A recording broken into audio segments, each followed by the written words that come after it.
Isso. Então, boa noite, gente. Boa noite para quem eu ainda não dei boa noite. Estou muito feliz de ter vocês aqui e muito agradecida ao Senhor pelas conexões que o Senhor tem feito em nossas vidas. Desde que a pandemia começou, em 2020, cada dia mais o Senhor nos apresenta as suas amigas. Eu falo que são amigas do Senhor, né? Porque são pessoas de lugares tão diferentes, de culturas diferentes. Às vezes a gente fala, nós somos todas brasileiras ou todas da língua portuguesa, mas somos de culturas completamente diferentes, mesmo sendo brasileiras ou mesmo sendo de Portugal ou da Angola. Mas o Senhor nos conectou, cada uma, né? E uma das últimas conexões que o Senhor fez na minha vida foi nessa viagem que eu fiz. Eu só pude fazer a parte da Turquia, mas eu entendo hoje que o Senhor falou assim, Érica, Turquia e Israel você não vai dar conta, teu coração não vai aguentar. Então, minha filha, fica só com a Turquia. A próxima vez você faz o restante, porque tudo você não vai dar conta. Como eu estava falando, né? Assim, a gente vê foto ou até o louvor, né? Nos lembra e assim, são tantas ministrações que nós vivemos, tantas coisas que nós vivemos que assim, eu nunca imaginei que uma viagem de grupo, uma viagem organizada assim, grupo, como nós fizemos, fosse algo tão lindo e tão marcante. Estou agradecida ao Senhor por esse tempo que eu tive com vocês e agradecida a vocês estarem aqui. Muito obrigada. Cada uma que veio é um presente para mim, né?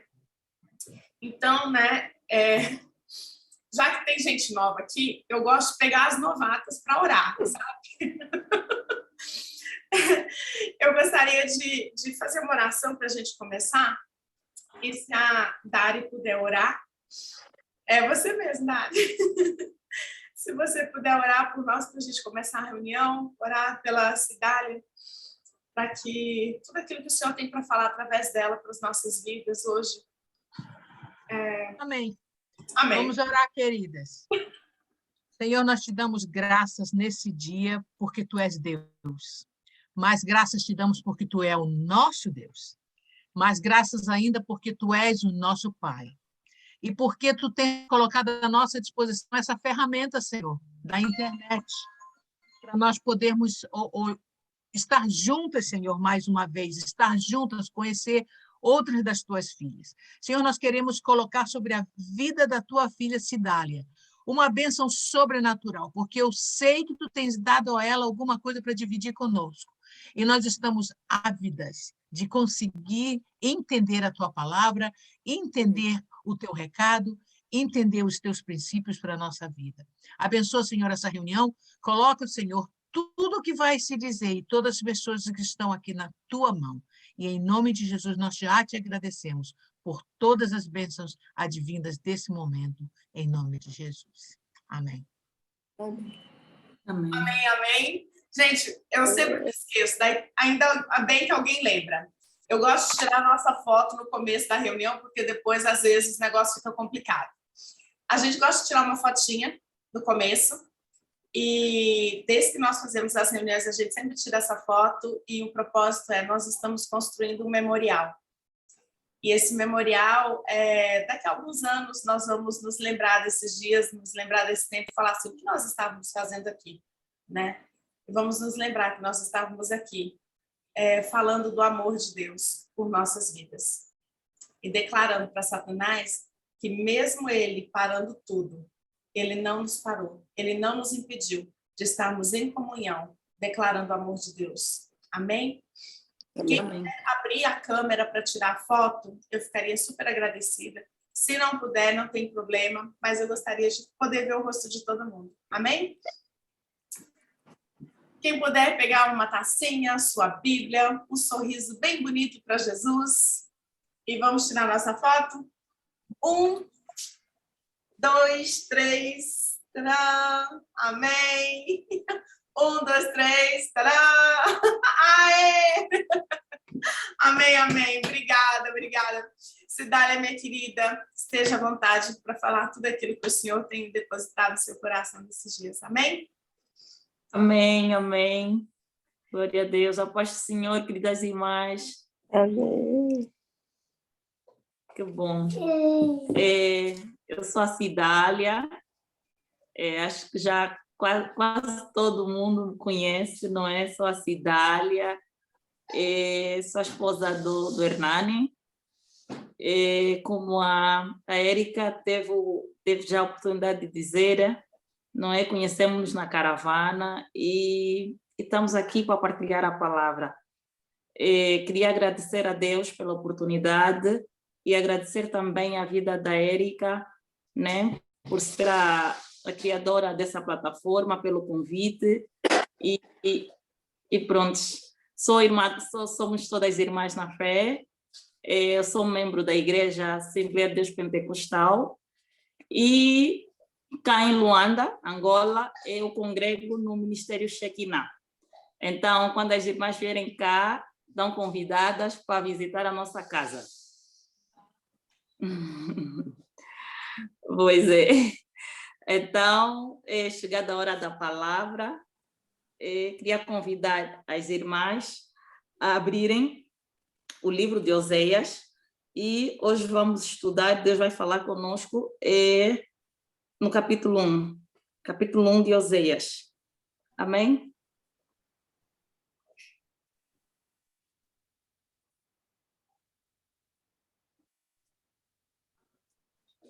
Já estamos todas prontas? Já todas encontramos?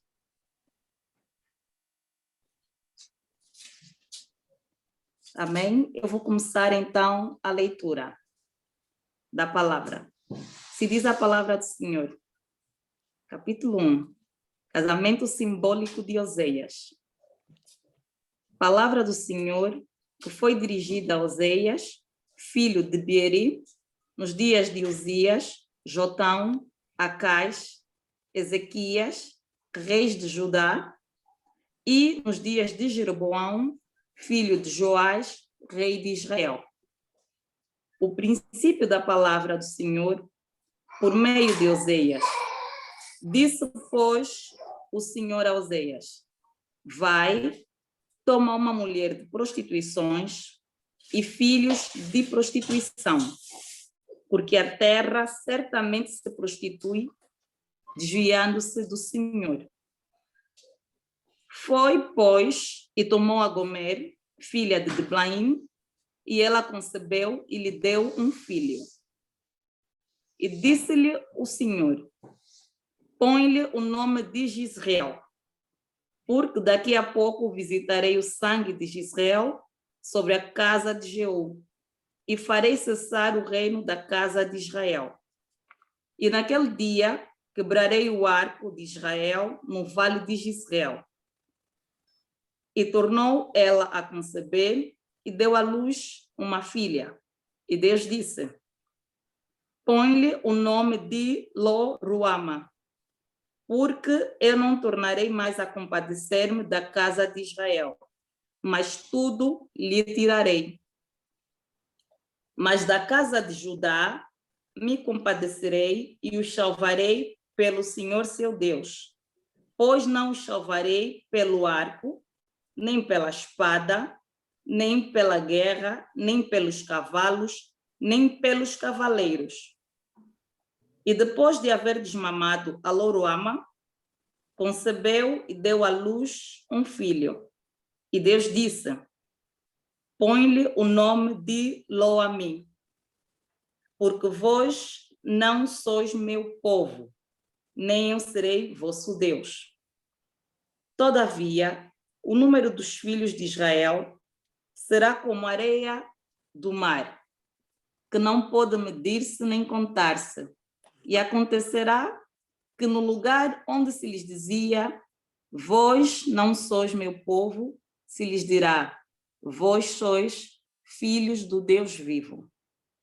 E os filhos de Judá e os filhos de Israel juntos se congregarão e constituirão sobre si uma só cabeça e subirão da terra, porque grande será o dia de Jezreel. Amém? Glória a Deus. Mamães, queridas irmãs, nós cá temos o hábito e o carinho de nos chamarmos também por mamãs. É uma forma carinhosa, amorosa que nos tratamos cá. Então, se por acaso me ouvirem a tratá-las por mamã, por favor, não se espantem, é mesmo por carinho e por amor. Amém? Amém. Muito bem. Queridas irmãs, eu comecei a ler esse livro, não é? Depois desta viagem, porque a missionária de Meia falou de Oséias enquanto ministrava. E o meu coração, quando ela falou, o meu coração disse, eu quero ver, eu já li Oséias e não passou-me tudo assim. Foi uma leitura, então agora eu quero ler com olhos de ver. Quero ler com o Espírito Santo aqui como amigo. E comecei a leitura. E quando foi logo no capítulo primeiro, esse capítulo que li, eu comecei a ler e disse, meu Deus, como é que eu nunca vi isso? Então é uma palavra que está no meu coração e eu quero partilhar com as irmãs. Então, com isso temos preparado o seguinte. O livro de Oséias é o primeiro livro dos que os hebreus chamam de os 12 ou profetas menores, pelo facto de ter um volume mais pequeno em comparação a outros livros que são considerados profetas maiores. Ele não deixa de ser, é igualmente importante como todos os outros livros, não é, que compõem a Bíblia. Eles são de grande importância no cenário espiritual de Israel. Se nós virmos os profetas menores, são os 12 últimos livros do Primeiro Testamento. Dentre eles também encontramos Joel, Amós, Obadias, Zacarias e os outros que vêm a seguir. Então, começaria por trazer às irmãs que Oséias em hebraico significa salvação. Quando investigamos o significado do nome Oséias, salvação, eu disse, uau, começou muito bem. A irmã Bibiana está aqui, é a nossa líder num grupo da igreja, ela está sempre a dizer-nos que nós temos de investigar o significado dos nomes, que Deus não dá, na Bíblia não encontramos nomes só por encontrar. E então investigamos e vimos aqui que o significado de Oséias é salvação. Oséias profetizou no Reino do Norte de Israel entre o período de 786 a 746 a.C. Isso antes do reino ter sido conquistado pelos assírios em 721 a.C. Durante mais de 20 anos, Oséias testemunhou a ida e vinda de 7 reis que fizeram mal aos olhos de Deus durante os seus reinados. Isso no reino de Israel. Amém. Dentre esses reis, quando Josias começou a profetizar no reinado do rei Jeroboão II, não é? E nós vimos que foi a partir desse reinado que se instalou a idolatria, ou que se instalou de uma forma muito intensa a idolatria no reino de Israel. No aspecto sociopolítico, nós podemos investigar e vimos que era um reino que procurava segurança em alianças com as nações estrangeiras. Tinha muita confiança no poderio bélico que eles tinham, não é? Na defesa contra os outros reinos. E, a nível social, os poderosos, a classe poderosa daquele tempo, era muito gananciosa e só procurava resolver os seus interesses, deixando completamente de fora os pobres, os mais necessitados e o próximo. Então, nós vimos que aquela sociedade estava de tal maneira fria que nem queria saber dos mais pobres. E nós somos chamadas, o povo de Deus é chamado a amar o próximo, porque o nosso Deus é amor. Então, nós começamos a ver que a nível, na situação sociopolítica desse reino, já era muito instável. Logo, a situação espiritual também não tinha como estar boa. Porque nós sabemos, né, nós conhecemos a Deus, sabemos que para estarmos bem no mundo visível, tem de haver, temos de estar bem no espiritual. Então, nós olhamos para essa sociedade, vimos que era uma sociedade que vivia muitas injustiças, eles confiavam no poder da sua força, confiavam nas alianças entre reinos e não adoravam Deus vivo. E vimos que a situação espiritual é caótica por causa da idolatria. E um dos comentadores da idolatria no reino de Israel foi o rei Jeroboão II, como disse. E isso nós podemos ler em 1 de Reis 12, capítulo 12, versículo 26 a 31. Eu vou pedir às irmãs que abram as vossas Bíblias. Em 1 de Reis. Capítulo 12? Capítulo 12, sim, versículo 26 a 31.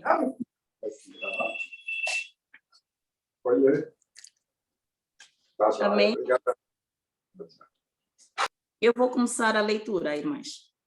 Amém. Assim diz a palavra do Senhor.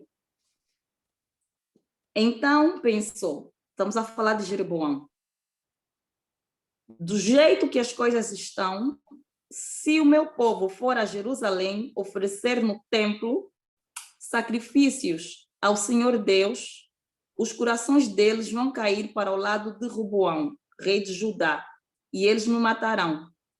Por isso, ele fez 2 touros de ouro e disse ao seu povo: já chega de ir a Jerusalém para adorar a Deus.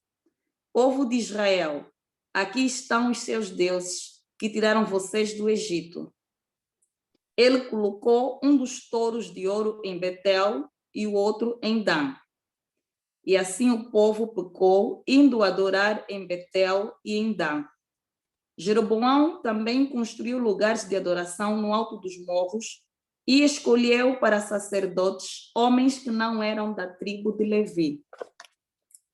Irmãs, nós aqui vimos que por causa da ambição de Jeroboão, o povo entrou em pecado de idolatria para com Deus. Amém? E o nosso Deus abomina a idolatria. Esse reino, apesar da prosperidade material, amém? Esse reinado de Jeroboão, apesar de estar marcado ou de ser caracterizado pelo grande desenvolvimento econômico, a nível espiritual havia um verdadeiro afastamento do povo para com Deus. Então, as pessoas estavam falidas espiritualmente. Quando eu comecei a ver essa realidade, eu parei e pensei, meu Deus, assim a ler, parece que estamos a falar do povo de Israel, mas há uma semelhança muito grande para o que nós vivemos nos dias atuais. Apesar de se calhar, nós cristãos mesmo, modernos, apesar de não estarmos a adorar touros, agora nós temos outras coisas como idolatria. Nós agora idolatramos a realização pessoal, a realização profissional, idolatramos os bens, esquecemos o próximo. Não é que nós não tenhamos de ter ambições pessoais e profissionais. Nós podemos ter e devemos ter, no entanto, temos de entender ou saber que o fundamental é a comunhão com Deus. Amém? A comunhão com Deus está acima de tudo na nossa vida, irmãs. A comunhão com Deus é o mais importante que nós devemos ter. E se vimos agora, a nível mundial, os países também procuram essas alianças, não é? Nós vimos a aliança marcante. Temos agora um exemplo de aliança marcante, temos agora é a aliança geopolítica econômica da União Europeia. Os estados já não confiam, os países não confiam em Deus, confiam na força do próprio braço e aliam-se entre eles, não é? Para resolver os problemas de interesse comum. Deus aqui não é chamado para nada. Os homens, a ideia que passamos agora é que nós não precisamos de Deus. Com a força do nosso braço, nós temos o poderio financeiro, temos armas, temos, enfim, somos independentes. Deixamos Deus de lado e começamos a criar outros deuses na nossa vida. E, infelizmente, nós os cristãos, parece que temos acompanhando essa realidade. Amém? Agora, eu queria passar, irmãs, isso era para fazer a introdução, não é? Ou trazer o que acontecia no tempo em que Oséias profetizou. Queria levar as irmãs até o versículo 2, para explicarmos o que é que se passa, o que é que Deus quer nos trazer com esse relato da vida do profeta Oséias. Versículo 2, eu vou ler aqui.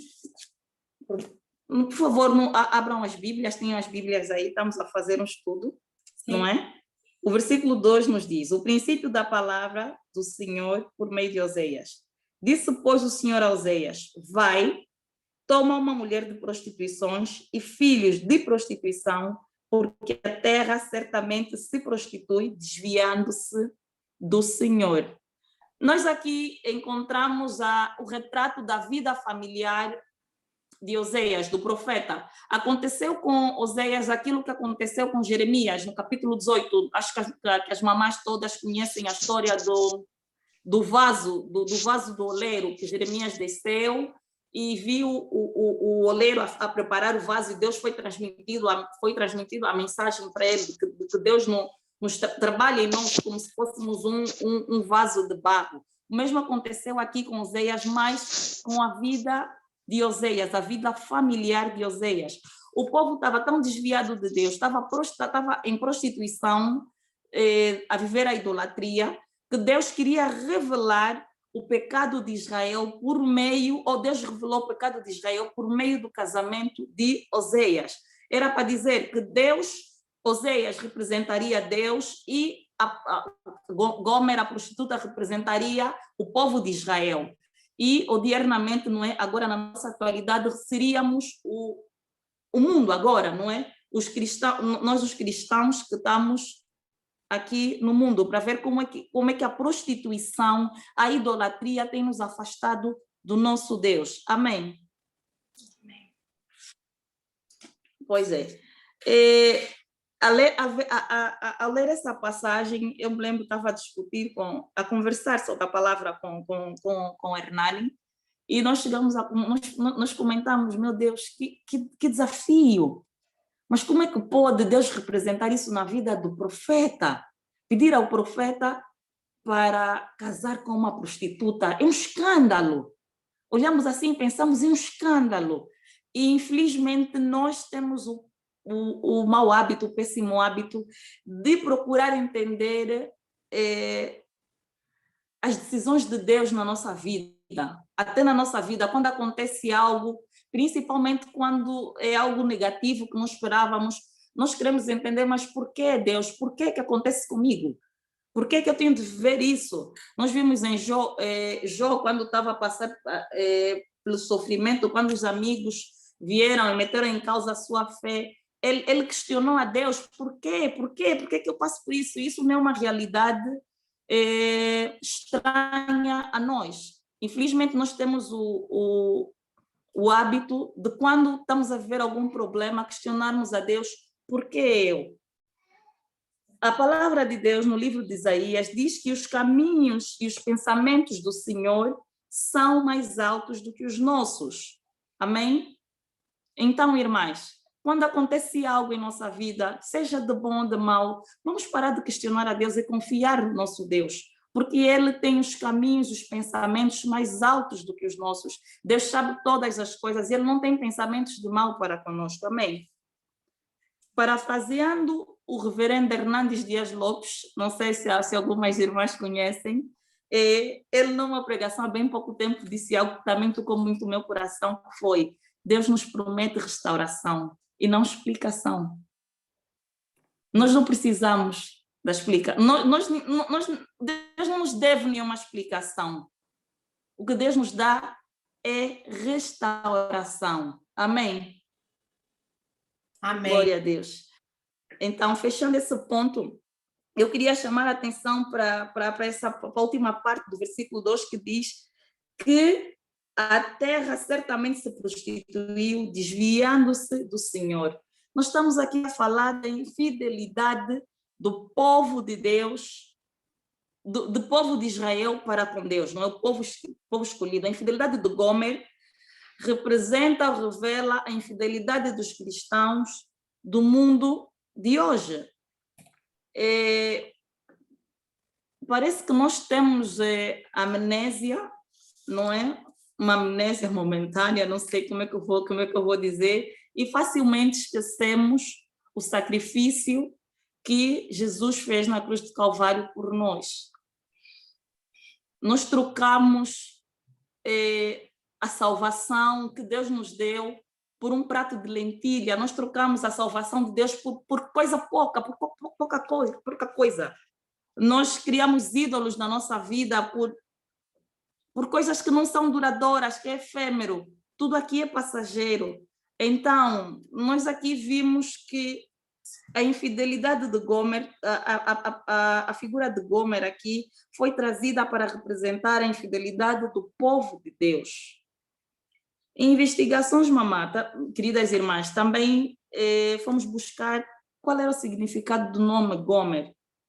Nós vimos que Gomer significa perfeito, completo, acabado. A primeira coisa que passou na minha cabeça foi acabado mesmo, porque o nosso mundo está acabado em pecados. O nosso mundo está perdido em pecados. Estamos perdidos. Somos prostitutas diante de Deus, porque o nosso Deus é santo e nós adoramos qualquer coisa, nós idolatramos qualquer coisa, dinheiro, carro. Nós não olhamos para o próximo com amor, não ajudamos, não sentimos a dor do próximo como nossa. Eu disse, pronto, estamos acabados. Mas, mamães, no mesmo momento, enquanto eu meditava nisso, o Espírito Santo trouxe ao meu coração o entendimento que podemos pensar que o mundo está acabado em pecado, mas, igualmente, o sacrifício que Jesus Cristo fez na cruz do Calvário por nós também foi perfeito, foi completo, foi acabado. E agora não há nenhuma condenação para quem está em Cristo Jesus. Jesus, quando estava na cruz do Calvário, ele disse tetelestai, que significa está consumado. Já não precisamos fazer nada. Está consumado. Quer dizer que a minha alegria, mamães, a vossa alegria está consumada. Jesus já nos deu isso, já nos deu essa vitória. Nós somos vitoriosas, nós temos a salvação, nós temos esperança em Cristo Jesus, está tudo consumado. Não precisamos de perder a nossa salvação por pouca coisa. Amém? Amém, mamães? Amém. Glória Amém. a Deus. Amém. Glória a Deus. Aleluia. E agora eu gostaria também que estudássemos ou que pensássemos juntas aqui o que nos diz do versículo 3 ao versículo 9. Vamos passando então. E foi, pois, e tomou Gomer, filha de Blaim, e ela concebeu e lhe deu um filho. Nós vimos aqui do versículo 3 ao versículo 9 a história dos filhos de Oseias, não é? E de Gomer. A narração do nascimento desses filhos trazia um momento histórico dos sentimentos de Deus para com o povo. Amém? É assim que o primeiro filho se chama Gisriel, mas desculpem que eu não sei pronunciar exatamente o nome, mas estamos no esforço. Gisriel significa significa Deus semeia, ou semente de Deus.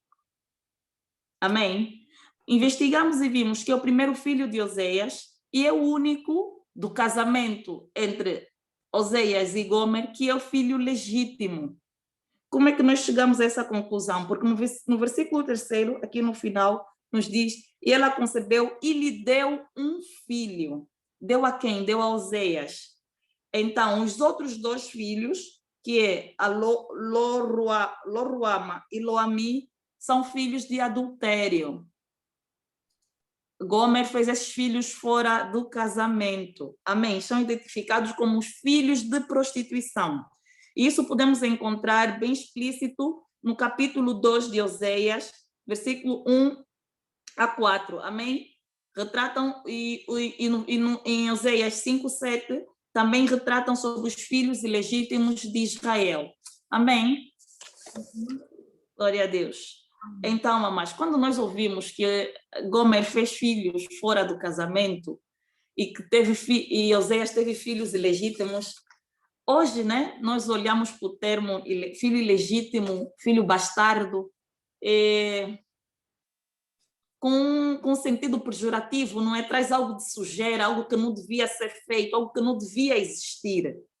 Então, eu parei e pensei e disse, na verdade, nós também já fomos filhas ilegítimas. Filhas ilegítimas. Por que digo isso? Porque com a instituição do pecado, houve uma separação no Jardim do Éden, do homem para com Deus. O véu foi, como é que eu posso dizer? Estabeleceu-se um véu no nosso relacionamento com Deus. O homem ficou separado com Deus. O pecado separou-nos de Deus. No entanto, Jesus Cristo, quando veio e morreu na cruz do Calvário por nós, removeu esse véu. Então, nós deixamos de ser filhos de mancha, filhos de vergonha, para ser reconhecidos como filhos de Deus. Amém? E nós somos reconhecidas como filhas de Deus quando recebemos a Jesus Cristo como único e suficiente Salvador das nossas vidas, mamães. Amém?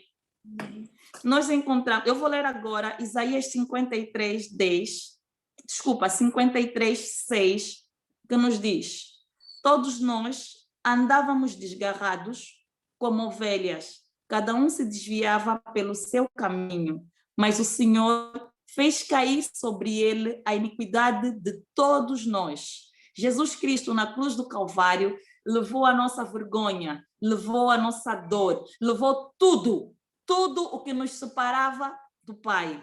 E hoje nós somos aceites. Não há nada que nos possa condenar. Isso encontramos também na segunda carta aos Coríntios, capítulo 5, versículo 17. Vou pedir a Érica para me ajudar na leitura.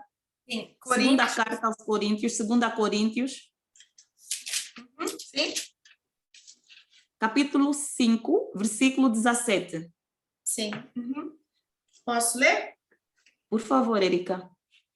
E agora, se alguém está em Cristo, é nova criatura. As coisas antigas já passaram, eis que fizeram novas. 18. Ora, tudo isso, porém, tudo isso provém de Deus, que nos reconciliou consigo mesmo por meio de Cristo e nos deu o ministério da reconciliação. 19. Assim... Amém. Não, Érica, obrigada. Ok. Até aqui traz a ideia que queremos passar. Queremos dizer que nós fomos reconciliados com Deus. Amém? Amém. Jezreel, o primeiro filho foi o filho legítimo, não é? Como nós estávamos a dizer. Mas os outros 2 filhos foram filhos bastardos. Então, nós em algum momento já fomos considerados filhos bastardos. Mas Jesus nos trouxe para a luz de Deus. Hoje não somos bastardos. Não há nada que possa nos condenar. Não há condenação para quem é nova criatura está em Cristo Jesus, está firme em Cristo Jesus. Quem permanece em Cristo Jesus está livre de toda e qualquer condenação das trevas do inimigo. Amém, irmãs? Nós vimos também que Jezreel é o vale onde o rei Jeú derrotou a dinastia de Acabe. E foi também o mesmo vale onde Jezabel perdeu a vida, bem como os 70 filhos de Acabe que foram executados. Nós encontramos isso no livro de 2 Reis, capítulos 9, 10 e 11. Eu vou pedir às irmãs que anotem para depois poderem ler. 2 Reis, capítulos 9, 10 e 11. Então, nós vimos aqui que o Senhor diz, no versículo 4, e disse-lhe o Senhor, põe-lhe o nome de Jezreel, porque daqui a pouco visitarei o sangue de Jezreel sobre a casa de Jeú e farei cessar o reino da casa de Israel. Então, foi no vale de Jezreel onde Deus permitiu ou deu a vitória ao rei Jeú sobre a dinastia de Acabe. Acabe, né, e a sua esposa Jezabel, como nós conhecemos, foram fomentadores da idolatria. Jezabel foi uma perseguidora dos profetas, né? Dos profetas do Senhor. Então, isso nos retrata que a idolatria é uma afronta contra Deus e que Deus não tolera a idolatria, nenhum tipo de idolatria. Amém? Nós hoje não idolatramos ídolos, não idolatramos imagens, mas idolatramos coisas pequenas, por vezes é o filho, trabalho, os bens. Então, mamães, nós estamos em Cristo Jesus, temos de ter atenção. O mais importante para nós é a comunhão com Deus. Deus detesta, abomina a idolatria. A consequência da idolatria é a morte. Amém? Deus acabou com a dinastia, com a casa de Acabe, por causa da idolatria. Amém? Amém. Pois é, agora eu gostaria de passar com as irmãs para o versículo 6, não é? E aqui vamos falar da filha Lo-Ruama. O nome Lo-Ruama significa não compadecida ou não amada. Lo-Ruama é uma filha foi feita fora do casamento, é uma filha de adultério. Então, em princípio, os filhos bastardos e legítimos não merecem o amor, não é? Do pai, do marido traído, se podemos dizer. No entanto, nós vimos que Oseias recebeu esses filhos e cuidou desses filhos e amou esses filhos, apesar do desprezo, da vergonha que era receber um filho que a mulher fez fora do casamento. Oseias recebeu e cuidou dessa menina. O mesmo acontece conosco. O amor de Deus é tão bom, o amor de Deus é tão grande, que mesmo estando condenados, mesmo com pecado, Deus deu o único filho, o filho dele unigênito, para morrer por nós. Deus nos amou primeiro, mesmo não merecendo compaixão, mesmo nós estando na situação de Lo-Ruama, que é não compadecida, não amada. O Senhor teve compaixão de nós, o Senhor nos amou primeiro, o Senhor providenciou a nossa salvação, o Senhor providenciou a nossa cura, a nossa restauração, o Senhor providenciou meios para nos trazer até pertinho dele. Amém? Amém. E o mesmo acontece hoje, mamães. Independentemente daquilo que nós podemos fazer ou podemos ter errado, independentemente do pecado, daquilo que o inimigo acusa, Deus tem amor grande, Deus fez o sacrifício na cruz por nós, nós somos amadas. Toda mentira do diabo, toda acusação que vem na nossa mente é mentira do diabo, nós somos amadas, só temos de reconhecer Jesus como Senhor e Salvador e permanecer nessa palavra. Amém, mamães? Amém. Aquele povo era tão infiel, que chegava a atribuir a colheita e a prosperidade agrícola que eles tinham a esses deuses, aos deuses do clima, a Baal. Por isso é que nós vimos, é conhecida entre nós a história de Elias, que Elias invocou a seca, não é? O povo foi ferido de seca, Elias orou e não choveu, porque o objetivo era mostrar àquele povo que aqueles deuses eram uma farsa, que o único Deus de Israel é o Deus verdadeiro, que o único Deus é Jesus para nós agora. Deus verdadeiro é Jesus, mamães. Tudo isso que aparece, essas tecnologias, essas coisas que aparecem agora, que nos fazem perder o foco da palavra, o dinheiro, os bens, o conforto, não sei, mas aquilo que tem prendido a nossa atenção e nos desfoca, desfoca a nossa atenção de Deus, tudo isso que vem agora, o conforto que a modernidade nos traz, é tudo mentira. São aqueles deuses, são aqueles Baal. Então, não vamos entregar ou apresentar, ou dizer que a nossa força, o nosso sucesso vem das nossas mãos, vem das mãos dos homens, que o nosso bem-estar vem do Estado, que vem dos governos. É mentira. É mentira, a nossa salvação vem de Deus, o único Deus verdadeiro. A nossa salvação vem de Jesus Cristo. Amém, mamães? Amém. Amém. Nós vimos esse povo, a forma de viver desse povo era uma violação expressa ao primeiro mandamento de Deus, que é: não terás outros deuses diante de mim. Eu faço a questão, mamãe.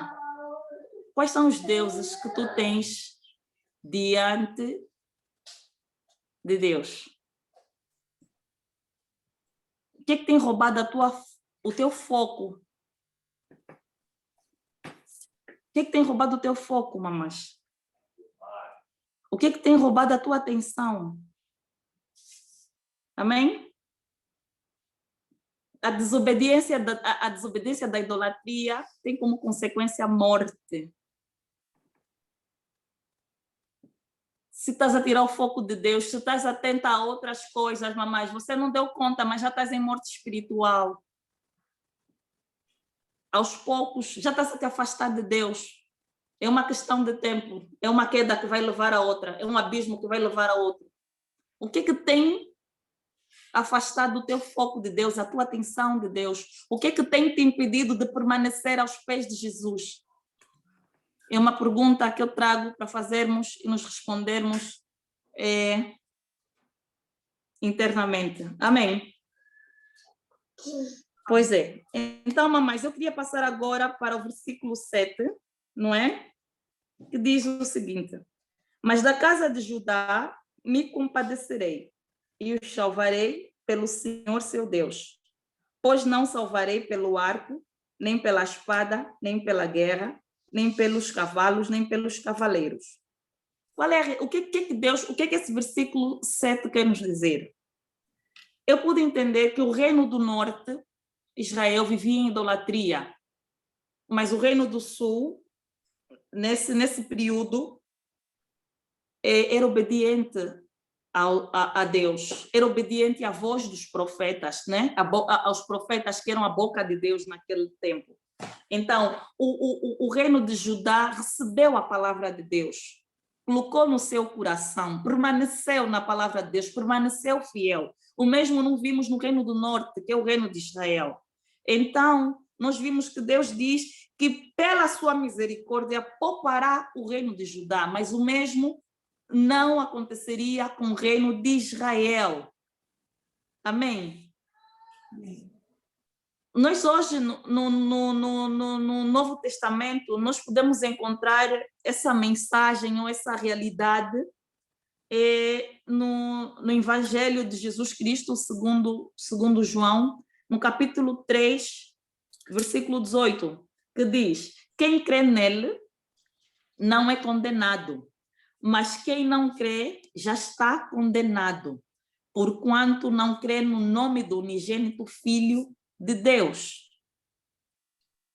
A realidade que nós vimos do reino de Israel, que não deu ouvidos e pereceu, e o reino de Judá, que deu ouvidos e teve misericórdia de Deus, mantém-se até hoje. É uma realidade para nós, irmãs. Amém? Quem não crê em Cristo Jesus já está condenado. Amém? Glória a Deus. Então, eu queria passar também com as irmãs agora para o versículo 8 e 9, que diz: depois de haver desmamado a Logoama, concebeu e deu à luz a um filho. E Deus disse: põe-lhe o nome de Lo-Ammi, porque vós não sois meu povo, nem eu serei o vosso Deus. Mamães, nessa fase, a idolatria do povo era tanta, que houve uma quebra na aliança entre o povo escolhido e o Deus verdadeiro, o Deus de Israel. Deus já não se identificava com a forma de viver daquele povo. Amém? Já não havia nada que ligava aquele povo a Deus. E essa mensagem parece uma profecia para os tempos reais, porque, inclusive, no meio cristão, nós vivemos uma espécie de auto-engano. Parece que está a ser trazido um novo evangelho de facilidades. Nós queremos dizer sim ao mundo e sim ao Jesus, assim, e sim a Jesus. Queremos viver para os dois, para Jesus e para Deus. É mentira. Não podemos servir a dois senhores. Isso é uma mentira. Eu costumo dizer, nós estamos a viver o NIM, é o não e o sim ao mesmo tempo.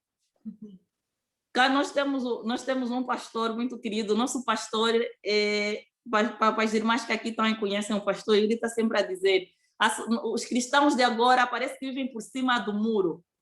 E o diabo não está preocupado com isso, porque o diabo é o dono do muro. Então, se estás por cima do muro, já morreste de diabo. Amém? Nós precisamos nos posicionar. Nós precisamos nos posicionar e amar, adorar esse Deus que nós servimos e conhecemos. Amém? Amém. Temos nos apresentado como uma igreja fria ao sofrimento alheio, abastada no seu conforto, na sua salvação. Não nos preocupamos em pregar o evangelho, em levar a palavra àqueles que ainda não conhecem ao Senhor. Nós estamos a viver uma síndrome de Laodiceia. Temos fama que estamos bem, que estamos vivas, mas estamos mortas. Amém? É isso que a igreja da modernidade tem vivido. Parece que está tudo bem. Nós somos salvos, já não precisamos fazer nada. Deus fez tudo por nós. E estamos em casa, vamos à igreja e oramos. É tudo para mim e o outro. A palavra diz que nós devemos evangelizar. É interesse de Deus que a humanidade se salve, irmãos. É interesse de Deus que a humanidade seja salva. O que é que nós temos feito? Nós vimos que aquele povo negou a Deus com a sua forma de viver. Como é que nós temos vivido? Como é que nós temos vivido? Nós sabemos que o nosso Deus não se deixa escarnecer. Deus não se deixa enganar. E Deus dispensa, o nosso Deus dispensa o culto sem nexo com a vida. Se nós vamos à igreja para cultuar a Deus, dizemos que adoramos, que louvamos, nos apresentamos como cristãos, mas a nossa vida não tem nenhuma ligação a esse culto, Deus não recebe. Estamos a perder tempo. Deus não recebe. O nosso Deus não é Deus de brincadeira. O nosso Deus não é Deus de brincadeira, porque o que Ele nos dá não é brincadeira, é salvação eterna. Foi pago um alto preço. Amém? Amém. Então nós precisamos deixar tudo que tira a nossa atenção de Deus. Cada uma de nós sabe onde é que tem falhado, onde é que tem descurado. Então, mamães, eu queria dizer que nós precisamos deixar tudo. Amém? Amém. Nós somos completamente dependentes de Deus. O Evangelho de Jesus Cristo, segundo João, no capítulo 15, versículo 5, diz que sem Cristo não podemos fazer coisa alguma.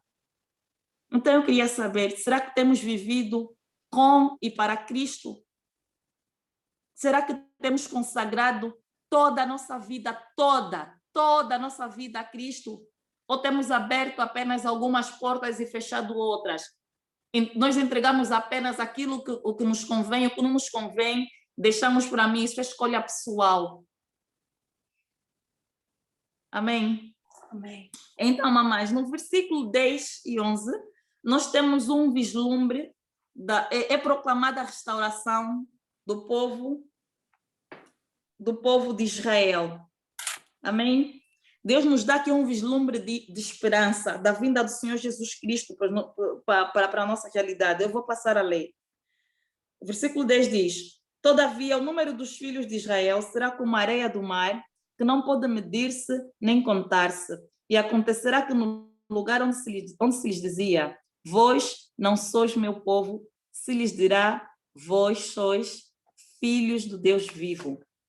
E os filhos de Judá e os filhos de Israel juntos se congregarão e constituirão sobre si uma só cabeça, e subirão da terra, porque será grande o dia de Jezreel. Mamães, esses versículos nos mostram que, independentemente do pecado daquele povo, independentemente do que temos feito, o Senhor ainda nos chama para perto dele. O Senhor ainda nos quer perto dele. O Senhor ainda nos chama para a salvação. Durante o congresso, acho que algumas irmãs, se calhar, vão se lembrar, a missionária de Meia disse algo que não sai do meu coração. Ela disse: o que anula o pecado é o arrependimento. Amém? Amém. O que anula o pecado é o arrependimento. A nossa salvação é de graça, mas custa a vida velha. Então, nós vimos que, independentemente do pecado daquele povo, independentemente da idolatria, independentemente da condenação que havia sobre aquele povo, independentemente de ser chamado filho não amado, filho não compadecido, Deus ainda assim diz que há uma solução. Deus ainda assim diz que para o povo de Judá e para o povo de Israel há uma solução, ainda há esperança. Para nós, mamães, ainda há esperança, só temos de nos arrepender. Ainda há esperança, ainda há tempo. Amém? Ainda há tempo. Ainda há tempo. Ainda há tempo de deixar essa idolatria refinada que nós vivemos nos dias de hoje, de dizer sim ao mundo e sim a Cristo. Ainda há tempo. Amém? Ainda há tempo. Como cristãos, devemos cuidar dos interesses de Deus. Devemos cuidar dos interesses do noivo. E nós somos chamadas, nós mulheres que conhecemos a Deus, nós somos chamadas a interceder pela Igreja do Senhor. Nós somos chamadas a interceder pela Igreja do Senhor. Amém, mamães? Nós somos chamadas a interceder pela Igreja do Senhor. Temos que orar, temos de clamar pelas nossas famílias, pela nossa casa, pela nossa comunidade, pelo nosso país. Nós temos de chorar dores de parto, do parto espiritual, mamães. Nós temos de chorar por nós temos de chorar pela nossa nação, nós temos de chorar por aquilo que é povo de Deus. Nós não podemos estar confortadas na nossa condição de salvas. Nós não podemos pensar que estamos salvas e acabou. Nós temos de chorar, permanecer aos pés do Senhor. O Senhor tem grandes coisas para aqueles que nele esperam. Amém, mamães?